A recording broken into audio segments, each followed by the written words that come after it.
യേശു ക്രിസ്തുവിൻ്റെ നിസ്തുല നാമത്തിൽ നിങ്ങൾക്കെല്ലാവർക്കും എൻ്റെ സ്നേഹവന്ദനം. അനുഗ്രഹിക്കപ്പെട്ട ഈ വചന ശുശ്രൂഷയിലേക്ക് നിങ്ങളെല്ലാവരെയും ഞാൻ സ്വാഗതം ചെയ്യുന്നു. കർത്താവിൽ പ്രിയ ദൈവജനമേ, കാൽവറിയിലേക്കുള്ള ഒരു തീർത്ഥയാത്രയുടെ പങ്കാളിയായി തീരുവാൻ നിങ്ങളെല്ലാവരെയും യേശു ക്രിസ്തുവിൻ്റെ നിസ്തുല നാമത്തിൽ ഞാൻ ക്ഷണിക്കുന്നു. നമ്മുടെ രക്ഷിതാവായ യേശു ക്രിസ്തുവിനെ പിൻപറ്റുമ്പോൾ, അവൻ്റെ പാത പിന്തുടരുമ്പോൾ, ആ കാൽവറിയിലേക്കുള്ള ആ വലിയ തീർത്ഥയാത്രയിൽ നാം ആയിരിക്കുമ്പോൾ ഒരു വലിയ അനുഭവത്തിൽ കൂടി നാം കടന്നു പോകേണ്ടതുണ്ട്. നമ്മുടെ കഴിഞ്ഞ കാലം ജീവിതത്തിൽ നാം ചെയ്തിട്ടുള്ള തെറ്റുകുറ്റങ്ങൾ, കുറവുകൾ, പാപങ്ങൾ എല്ലാം ദൈവസന്നിധിയിൽ ഏറ്റുപറഞ്ഞ് ക്ഷമയുടെ ഒരു അനുഭവം പ്രാപിച്ച് നിരപ്പിൻ്റെ ഒരനുഭവത്തിൽ കൂടി ആകുമ്പോൾ കർത്താവിൻ്റെ സന്നിധിയിൽ നാം നീതീകരിക്കപ്പെടും. അപ്രകാരം ദൈവസന്നിധിയിൽ നീതീകരിക്കപ്പെട്ട് ദൈവിക ക്ഷമ പ്രാപിച്ച് കർത്താവിന് വേണ്ടി ഒരു ധീര പോരാളിയായിട്ട് പോരാടി മരണത്തോളം അവനു വേണ്ടി ജീവിച്ചിരുന്ന അപ്പോസ്തലനായ പൗലോസ് ഫിലിപ്പിയർക്ക് എഴുതിയ ലേഖനം 3-ാം അധ്യായത്തിൻ്റെ 13 മുതൽ 16 വരെയുള്ള വാക്യങ്ങൾ ഞാൻ വായിക്കുവാൻ ആഗ്രഹിക്കുന്നു. സഹോദരന്മാരെ, ഞാൻ പിടിച്ചിരിക്കുന്നു എന്ന് നിരൂപിക്കുന്നില്ല. ഒന്ന് ഞാൻ ചെയ്യുന്നു, പിൻപിലുള്ളത് മറന്നും മുൻപിലുള്ളതിന് ആഞ്ഞുകൊണ്ട് ക്രിസ്തുയേശുവിൽ ദൈവത്തിൻ്റെ പരമവിളിയുടെ വിരുദിനായി ലാക്കിലേക്ക് ഓടുന്നു. നമ്മിൽ തികഞ്ഞവരൊക്കെയും ഇങ്ങനെ തന്നെ ചിന്തിച്ചു കൊള്ളുക. വല്ലതും നിങ്ങൾ വേറെ വിധമായി ചിന്തിച്ചാൽ ദൈവം അതും നിങ്ങൾക്ക് വെളിപ്പെടുത്തി തരും. എന്നാൽ നാം പ്രാപിച്ചിരിക്കുന്ന പരിജ്ഞാനം തന്നെ അനുസരിച്ച് നടക്കുക. ദൈവത്തിന് സ്തോത്രം. ഇവിടെ നാം കാണുവാൻ സാധിക്കുന്നത് ഒരു വ്യക്തിയുടെ ജീവിതത്തിലെ 3 ഘടകങ്ങളാണ്. ഇംഗ്ലീഷ് ഗ്രാമർ നാം പഠിക്കുമ്പോൾ ടെൻസ് ഗ്രാമറിൻ്റെ ഒരു പ്രധാന ഭാഗമാണ് കാലങ്ങൾ. അതിൽ past tense, present tense, future tense, അതായത് ഭൂതകാലം, വർത്തമാനകാലം, ഭാവി കാലം എന്നുള്ള 3 കാലങ്ങളെക്കുറിച്ച് വിശേഷിച്ച് നാം പഠിക്കാറുണ്ട്. ഒരു മനുഷ്യൻ്റെ ജീവിതവും അപ്രകാരമാണ്. ഒരു മനുഷ്യന് ഒരു ഭൂതകാലമുണ്ട്, വർത്തമാനകാലം ഉണ്ട്, ഭാവി കാലമുണ്ട്. ഒരു മനുഷ്യൻ്റെ ആധ്യാത്മിക ജീവിതത്തിൽ അവൻ്റെ ഭൂതകാലത്തിൽ അവൻ ചെയ്തു വന്നിരുന്ന കാര്യവും വർത്തമാനകാലത്തിൽ അവനായിരിക്കുന്ന അവസ്ഥയും ഭാവി കാലത്തിൽ അവനായിരിക്കേണ്ട അവസ്ഥയും അപ്പോസ്തലനായ പൗലോസ് ഇവിടെ വിവരിക്കുന്നുണ്ട്. ഇവിടെ നമുക്ക് കാണുവാൻ സാധിക്കുന്നത് പിമ്പിലുള്ളത് മറന്ന്, ഭൂതകാലം, it's talking about the past tense. പിമ്പിലുള്ളത് മറന്ന്. കർത്താവിൽ പ്രിയ ദൈവജനമേ, ഇംഗ്ലീഷിലൊരു ചൊല്ലുണ്ട്, every saint has a wicked past. ഓരോ മാന്യനും അല്ലെങ്കിൽ ഓരോ ദൈവികനും ഒരു മോശമായ ഭൂതകാല ചരിത്രമുണ്ട് എന്ന്. നമ്മിൽ ആരും ശ്രേഷ്ഠരല്ല, തികഞ്ഞവരല്ല, നീതിമാനായി ഒരുത്തൻ പോലും ഇല്ല എന്നാണ് ദൈവവചനം നമ്മെ പഠിപ്പിക്കുന്നത്. അപ്പോൾ നമ്മുടെ പഴയകാല അവസ്ഥ എന്തായിരുന്നാലും എങ്ങനെയുള്ളതായിരുന്നാലും ദൈവസന്നിധിയിൽ അതിനെ ഫലമേൽപ്പിക്കുക എന്നാണ്. യെശയ്യാ പ്രവാചകൻ 1:18 വ്യക്തമായി പറയുന്നുണ്ട്, നിങ്ങളുടെ പാപം എത്ര കടും ചുമപ്പായിരുന്നാലും ഹിമം പോലെ ഞാൻ വെളുപ്പിക്കുമെന്ന്. ആയതിനാൽ എന്നെ ശ്രദ്ധിക്കുന്ന ദൈവത്തിൻ്റെ ജനമേ, കാൽവറിയിലേക്കുള്ള നമ്മുടെ തീർത്ഥയാത്ര ഒരു യാഥാർത്ഥ്യമാക്കണം എങ്കിൽ ആ തീർത്ഥയാത്രയുടെ ലക്ഷ്യസ്ഥാനത്ത് നാം എത്തിച്ചേരണമെങ്കിൽ നമ്മുടെ പിമ്പിലുള്ളത് നാം മറക്കണം. കർത്താവിൽ അത് ഫലമേൽപ്പിക്കണം. പിമ്പിലുള്ളത് മറന്ന് മുമ്പിലുള്ളതിന് ആഞ്ഞുകൊണ്ട് ക്രിസ്തുയേശുവിൽ ദൈവത്തിൻ്റെ പരമവിളിയുടെ വിരുന്നിനായി ലാക്കിലേക്ക് ഓടുന്നു. ദൈവത്തിന് സ്തോത്രം. അത് പ്രസൻറ്റ് കണ്ടിന്യൂസ് ടെൻസ്, അല്ലെങ്കിൽ വർത്തമാനകാലത്ത് ക്രിയ തുടർന്നുകൊണ്ടേയിരിക്കുന്നു. ചുരുക്കത്തിൽ പറഞ്ഞാൽ വർത്തമാനകാലത്ത് ക്രിസ്തുയേശുവിൽ ദൈവത്തിൻ്റെ പരമവിളിയുടെ വിരുന്നിനായി ലാക്കിലേക്ക് ഓടുന്നു. ആ ലക്ഷ്യത്തിലേക്കുള്ള ഓട്ടം, ആ കാൽവറിയിലേക്കുള്ള തീർത്ഥയാത്രയിലുള്ള ഓട്ടം, നീക്കം, പ്രയാണം, അതായിരിക്കണം നമ്മുടെ വർത്തമാന കാലത്തിലെ ജീവിതം. എന്നെ ശ്രദ്ധിച്ചുകൊണ്ടിരിക്കുന്ന ദൈവത്തിൻ്റെ ജനമേ, കഴിഞ്ഞ കാലങ്ങളിൽ നാം ചെയ്ത പാപം ദൈവസന്നിധിയിൽ ഏറ്റുപറഞ്ഞ് ദൈവിക ക്ഷമ പ്രാപിച്ച് ക്രിസ്തു യേശുവിലുള്ള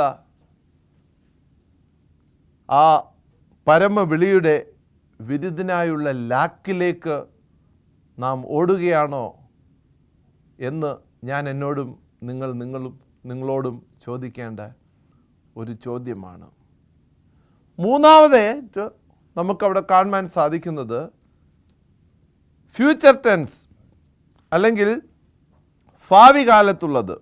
അതായത് പിമ്പിലുള്ളത് മറന്നും മുൻപിലുള്ളതിന് ആഞ്ഞുകൊണ്ട്, നമുക്ക് മുൻപാകെ വെച്ചിട്ടുള്ളതിൽ ആഞ്ഞുകൊണ്ട്. എന്നെ ശ്രദ്ധിക്കുന്ന ദൈവത്തിൻ്റെ ജനമേ, നമുക്ക് മുൻപായിട്ട് ദൈവം ഒരുക്കിയിട്ടുള്ള ആ വാസസ്ഥലത്ത് എത്തിച്ചേരുവാൻ, നമുക്ക് വേണ്ടി അവൻ കരുതിയിട്ടുള്ള ആ പ്രതിഫലം സ്വീകരിക്കുവാൻ, പ്രാപിപ്പാൻ ഉള്ള ആ ഓട്ടത്തെയാണ് അവിടെ വർണ്ണിക്കുന്നത്. അതായിരിക്കണം നമ്മുടെ ഭാവി കാലത്ത് നാം ആയിരിക്കേണ്ട ഒരു അവസ്ഥ. എന്നെ ശ്രദ്ധിച്ചുകൊണ്ടിരിക്കുന്ന ദൈവത്തിൻ്റെ ജനമേ, വിശുദ്ധ വേദപുസ്തകം നാം പഠിക്കുമ്പോൾ മത്തായിയുടെ സുവിശേഷം 3-ാം അധ്യായത്തിൽ കർത്താവായ യേശുക്രിസ്തുവിൻ്റെ ജ്ഞാനസ്നാനത്തെക്കുറിച്ച്, യോഹന്നാൻ സ്നാപകൻ്റെ ദൂതിനെക്കുറിച്ചും രേഖപ്പെടുത്തിയിട്ടുണ്ട്. മത്തായി 3:2 നാം പഠിക്കുമ്പോൾ അവിടെ കാണുവാൻ സാധിക്കുന്നത്, സ്വർഗരാജ്യം സമീപിച്ചിരിക്കയാൽ മാനസാന്തരപ്പെടുവീൻ എന്ന് പറഞ്ഞു. ആര്? യോഹന്നാൻ സ്നാപകൻ. സ്വർഗരാജ്യം സമീപിച്ചിരിക്കയാൽ മാനസാന്തരപ്പെടുവീൻ. എന്നെ ശ്രദ്ധിച്ചുകൊണ്ടിരിക്കുന്ന ദൈവത്തിൻ്റെ ജനമേ, ഇന്ന് എനിക്ക് നിങ്ങളോടും പറയാനുള്ളത്, കാലഘട്ടം ഏതാണ്ട് അതിൻ്റെ അന്ത്യത്തിലേക്ക് നീങ്ങിയിരിക്കുകയാണ്. എനിക്ക് നിങ്ങൾക്കും ശേഷം ഈ ഭൂമിയിൽ ഒരു തലമുറ കൂടി അവശേഷിക്കുമോ എന്നുള്ളത് വളരെ വളരെ സംശയകരമായ ഒരു കാര്യമാണ്. കാലഘട്ടം അതിൻ്റെ അന്ത്യത്തിലായിരിക്കുമ്പോൾ ദൈവത്തിൻ്റെ വചനം നമ്മോട് പറയുന്നത്, മാനസാന്തരപ്പെടുവീൻ, മാനസാന്തരപ്പെടുവീൻ, സ്വർഗരാജ്യം സമീപിച്ചിരിക്കുന്നു. അതാണ് പൗലോസും ഇവിടെ പറയുന്നത്. പിൻപിലുള്ളതൊക്കെയും മറന്ന് മുൻപിലുള്ള ലാക്കിലേക്ക് ഓടുവീൻ. എന്നെ ശ്രദ്ധിച്ചുകൊണ്ടിരിക്കുന്ന ദൈവത്തിൻ്റെ ജനമേ, അപ്പോസ്തലനായ പൗലോസിനെ കുറിച്ച് നാം പഠിക്കുമ്പോൾ, പൗലോസിനും നല്ല ഒരു ഭൂതകാലം അല്ലായിരുന്നു. പൗലോസിനെ കുറിച്ച് നാം പഠിക്കുമ്പോൾ കർത്താവായ യേശു ക്രിസ്തുവിൻ്റെ ശിഷ്യന്മാരുടെ നേരെ ഭീഷണി മുഴക്കുകയും ഏതെല്ലാം വിധത്തിൽ അവരെ ഈ ലോകത്തിൽ നിന്ന് ഉന്മൂലനം ചെയ്യുവാൻ സാധിക്കുമോ ആ വിധത്തിൻ്റെ ആ മാർഗം അന്വേഷിച്ച് പോയിരുന്ന ഒരു മതഭ്രാന്തനായിരുന്നു ശൗൽ എന്ന ബാല്യക്കാരൻ. വിശുദ്ധ വേദപുസ്തകം അപ്പോസ്തല പ്രവർത്തികൾ 9-ാം അധ്യായം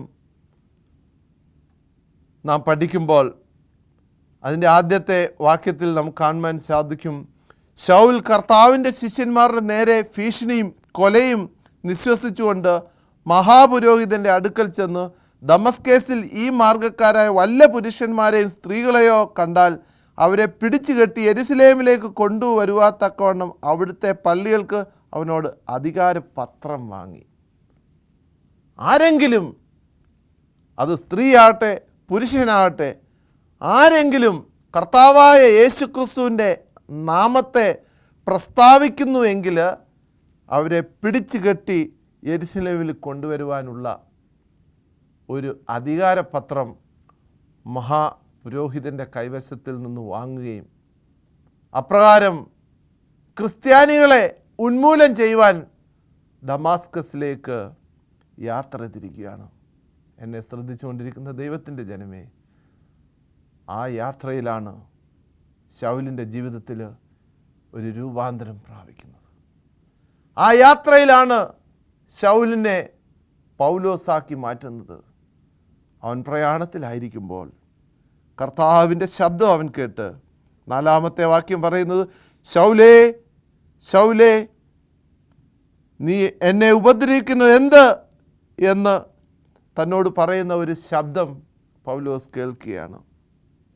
ഉടനെ ശൗൽ ചോദിക്കുകയാണ്, നീ ആരാകുന്നു കർത്താവേ എന്നവൻ ചോദിച്ചതിന്, നീ ഉപദ്രവിക്കുന്ന യേശു ആകുന്നു ഞാൻ. നീ എഴുന്നേറ്റ് പട്ടണത്തിൽ ചെല്ലുക, നീ ചെയ്യേണ്ടത് അവിടെ വെച്ച് നിന്നോട് പറയും എന്ന് അവൻ പറഞ്ഞു. നമുക്ക് ശൗലിൻ്റെ ചരിത്രം അറിയാം. അവൻ ആ യാത്രയിൽ പോയി. ആ യാത്രയിൽ അവൻ്റെ കണ്ണ് ഇരുണ്ടുപോയി. ഏതാനും ദിവസങ്ങൾക്ക് ശേഷം അവൻ കാഴ്ച പ്രാപിച്ച്, അവൻ ശക്തി പ്രാപിച്ച് അപ്പോസ്തലനായ പൗലോസായി രൂപാന്തരപ്പെട്ട് കർത്താവിന് വേണ്ടി ചെയ്ത വൻ കാര്യങ്ങളെക്കുറിച്ച് നമുക്ക് അറിയുവാൻ സാധിക്കും.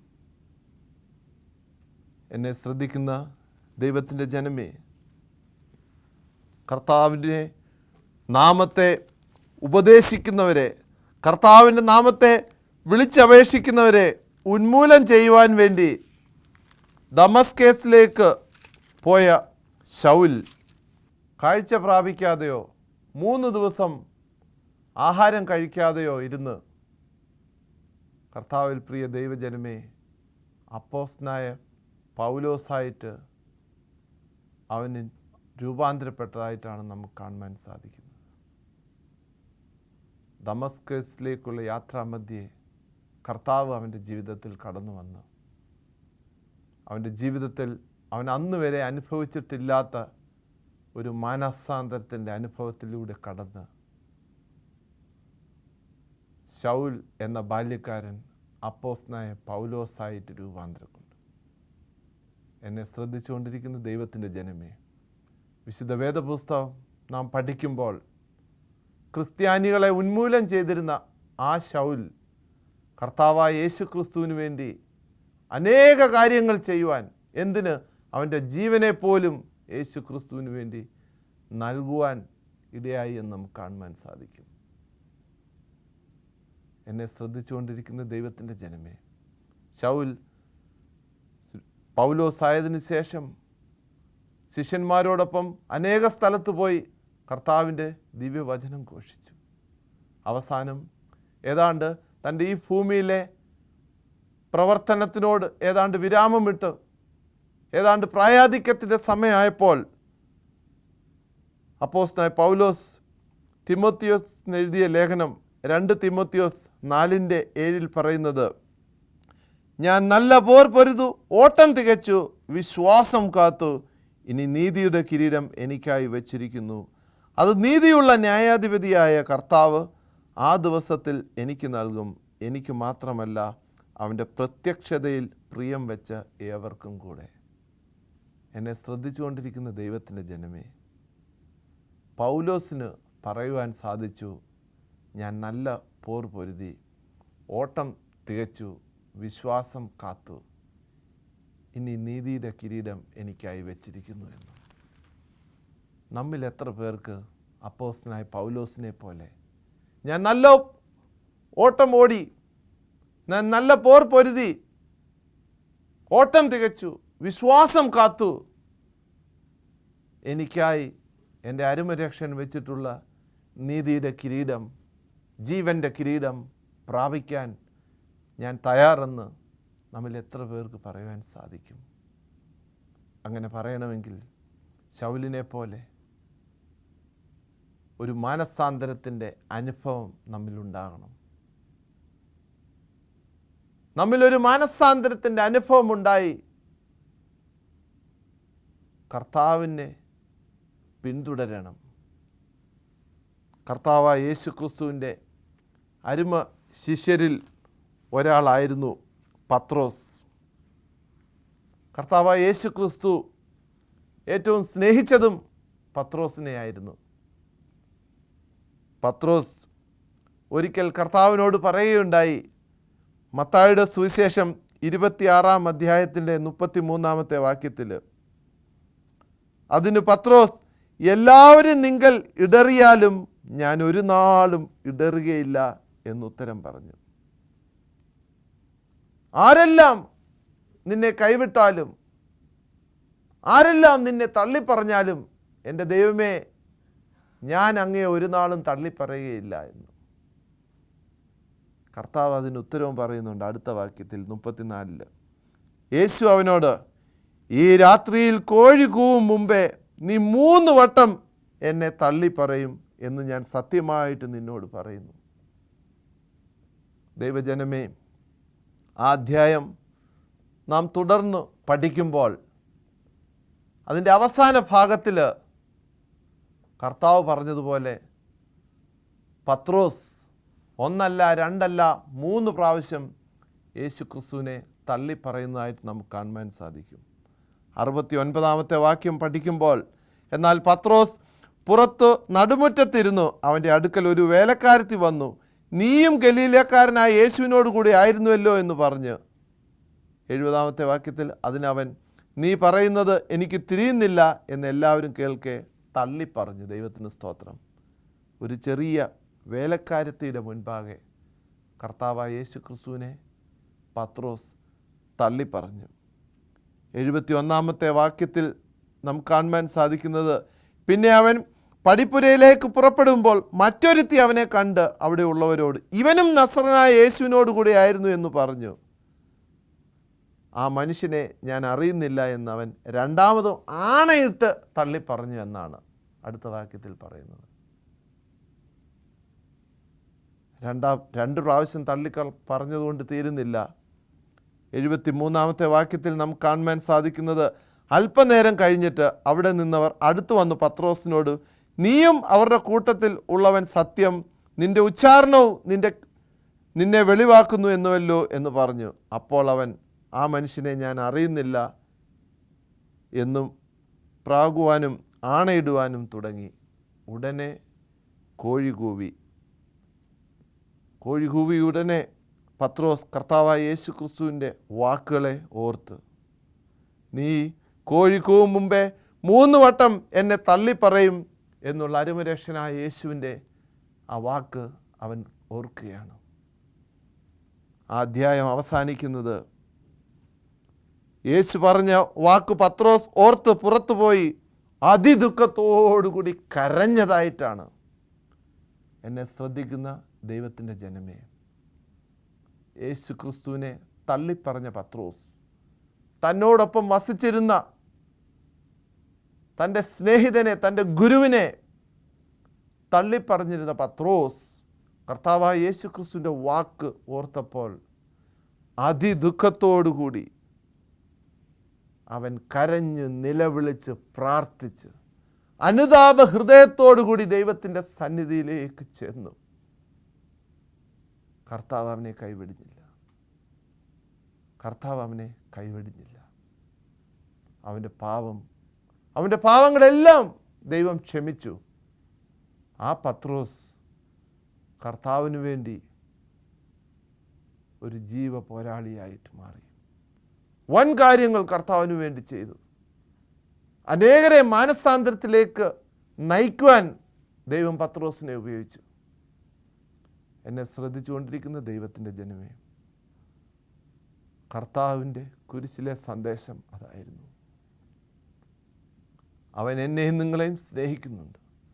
പത്രോസിനെയും പൗലോസിനെയും മാത്രമല്ല ദൈവം സ്നേഹിക്കുന്നത്, എന്നെ ശ്രദ്ധിച്ചുകൊണ്ടിരിക്കുന്ന ഓരോരുത്തരെയും.